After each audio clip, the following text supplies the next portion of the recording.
मीरा भाईंदर महानगरपालिका निवडणुकांनंतर शहरातील राजकारणाने नवे आणि वादग्रस्त वळण घेतले आहे. मराठी महापौर या मुद्द्यावर सुरू असलेला संघर्ष आता निर्णायक टप्प्यावर पोहोचलाय.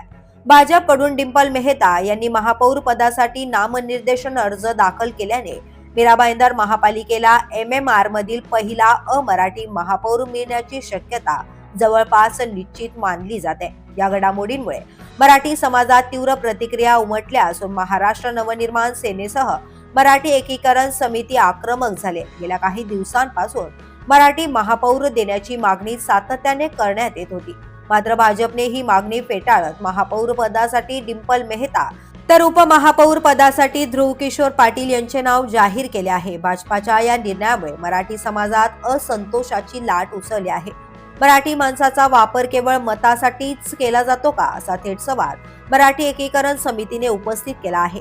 मराठी अस्मिता डावलल्याचा आरोप करत भाजपच्या भूमिकेचा तीव्र निषेध करण्यात येत आहे.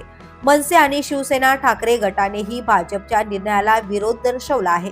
या पार्श्वभूमीवर येत्या 3 तारखेला नेताजी सुभाषचंद्र बोस चौक ते मीरा भाईंदर महानगरपालिका मुख्यालयापर्यंत उग्र आंदोलन छेडण्याचा इशारा मराठी एकीकरण समितीचे अध्यक्ष गोवर्धन देशमुख यांनी दिलाय. या आंदोलनात मनसे आणि उद्धव बाळासाहेब ठाकरे यांच्या शिवसेनेचा सहभाग असणार असल्याचं स्पष्ट करण्यात आलंय. MMR मधील पहिल्या अमराठी महापौराच्या शक्यतेमुळे मीरा भाईंदर शहरातील राजकीय वातावरण तापण्याची चिन्हे आहेत. आंदोलन किती तीव्र होते आणि भाजप या मुद्द्यावर काय भूमिका मांडतं याकडे आता सर्वांचं लक्ष लागलंय. The police news bureau, Mira Bhayandar.